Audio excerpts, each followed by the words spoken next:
자, 함께 만드는 안전한 세상 시간입니다.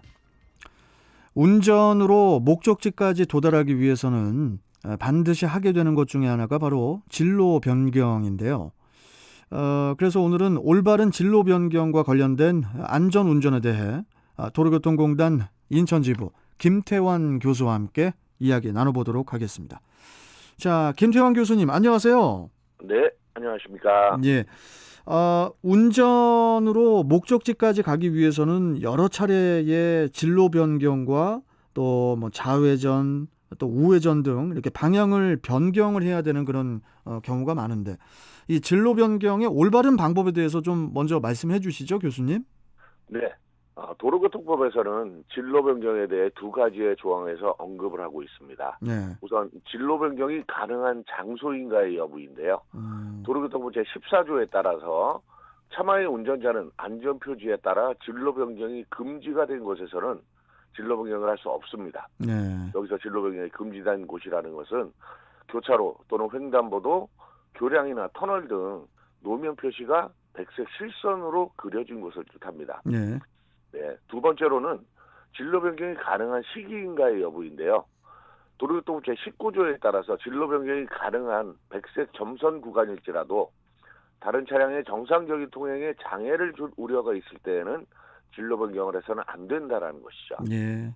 네, 만약에 진로 변경이 금지가 된 흰색 실선 구간에서 진로를 변경한 경우에는 벌점 15점, 범칙금 6만 원의 신호 및 지시 의무 위반으로 단속이 되고, 다른 운전자의 통행에 장애를 주는 방법으로 진로 변경을 했다면 운전자에게는 벌점 10점과 범칙금 승용차 기준으로 3만 원이 부과됩니다. 예.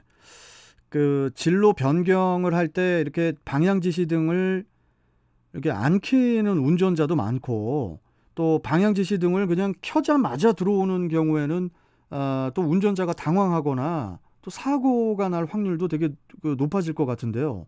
어떻습니까? 네, 일단 진로를 변경할 경우에 반드시 잊지 말아야 할 것이 방향지시 등의 작동입니다. 그렇죠. 모든 운전자는 진로를 바꿀 때 그 행위를 하려는 지점에 이르기 30m 전방에서, 고속도로에서는 100m 전방에서 손이나 방향지시기 등하르시로 그 행위가 끝날 때까지 신호를 해야 한다고 도로교통법에서 명시하고 있는데요. 네. 이는 진로를 변경하지 않은 차로를 주행 중인 운전자에게 진로를 변경하고 싶다는 의사를 전달하는 것으로 충분한 거리에서 다른 차량의 운전자가 나의 행위를 인식할 수 있도록 하는 것입니다. 네. 특히 이 방향지시의 의미를 정확하게 이해해야 되는데, 배려를 요청하는 행위이지 나의 권리로 생각하는 운전자들이 많습니다. 예. 그래서 내가 분명히 방향시등을 켰는데 비켜주지 않았다, 양보해주지 않았다는 이유로 보복 운전이 이어지는 이런 경우가 많습니다. 그래서 다시 한번 말씀드리지만 내가 배려를 요청하는 것이지 나의 권리를 주장하는 것이 아니라는 것을 정확하게 한번 다시 짚어야 될 것 같습니다. 옳으신 말씀입니다. 예. 자, 그리고 교수님, 이 고속도로에서 이렇게 그 급 정체가 시작될 경우에 이 사고 예방을 위해서 비상등을 작동한 상태에서 차로 변경을 하는 그런 운전자도 이제 가끔 만나는데, 이것도 되게 위험한 그 행동 아닙니까? 되게 위험한 게 아니라 엄청난 위험을 엄청 갖고 있는데요. 네. 급 정체 구간이나 선행사고를 발견하고 비상등을 작동시킨 상태에서 조금이라도 좀 빨리 가기 위해서 비상등을 작동하는 상태에서 방향시등을 켜는 경우가 있습니다. 분명히 운전자는 차로 변경의 의사를 전달하려고 했지만 다른 차량의 운전자는 비상등으로밖에 인식을 할 수 없다라는 거죠. 아, 그렇죠. 그래서 만약에 그런 상황에서 차로 변경을 할 경우에는 반드시 방향지시, 비상전면 등을 끈 상태에서 방향지시등을 켜야 한다라는 겁니다. 예. 자, 여기서 일반적으로 진로 변경한 운전자가 충분히 공간이 있었기 때문에 나는 뭐 진로 변경을 할 수 있다라고 생각하지만 또 대부분의 운전자들은 공간이 너무 좁았는데 들어왔다. 그래서 뭐 경기를 울리거나 일명 쌍라이트라고 해가지고 그렇죠. 방향등을 작동하는 이런 운전자도 보게 되는데, 서로의 생각이 너무나 다르기 때문이라고 분석을 할 수 있겠습니다. 그 교수님, 진로 변경하고 끼어들기는 어떤 차이가 있는 건가요? 네, 흔히 내로남불이라는 말처럼 예, 예. 뭐 내가 하면 진로 변경, 남이 하면 끼어들기라고 생각하는 경향은 물론이고요.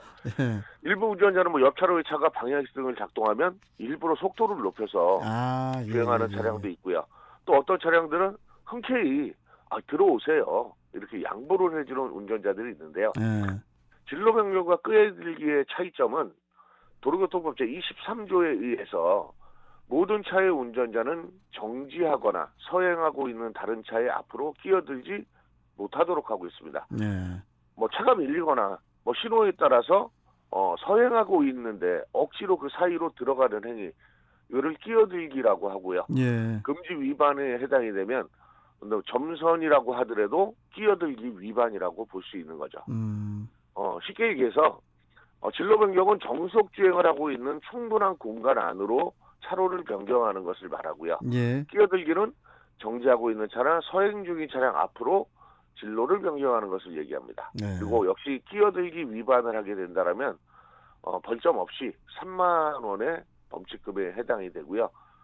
차로를 운행하다가 사고가 발생한 경우에는 대부분이 감각적인 거리의 판단이 좀 떨어지거나 예. 사각지대로 인해서 발생되기 때문에 조금 더 신중한 진로 변경이 중요할 것 같습니다. 알겠습니다. 자, 끝으로 안전한 차로 변경이나 끼어들기 방법에 대해서 좀 말씀해 주시죠. 네.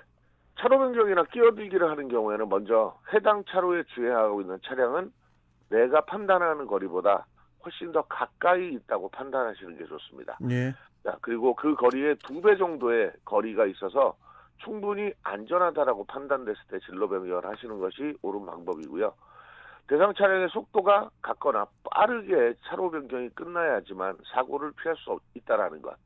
상대방의 흐름에 방해가 불가피한 진로 변경이라면 해당 차량을 보내고서 진로 변경을 할 수 있는 기회를 노리는 것이 맞습니다. 예. 그리고 만약에 사고가 발생된 경우에는 대부분이 진로를 변경할 차량이 가해자가 되지만 가피를 떠나서 나의 권리를 주장하는 게 아니라 의무를 다하는, 남의 흐름을 방해하지 않는 이런 운전이 무엇보다 중요할 것으로 보입니다. 알겠습니다.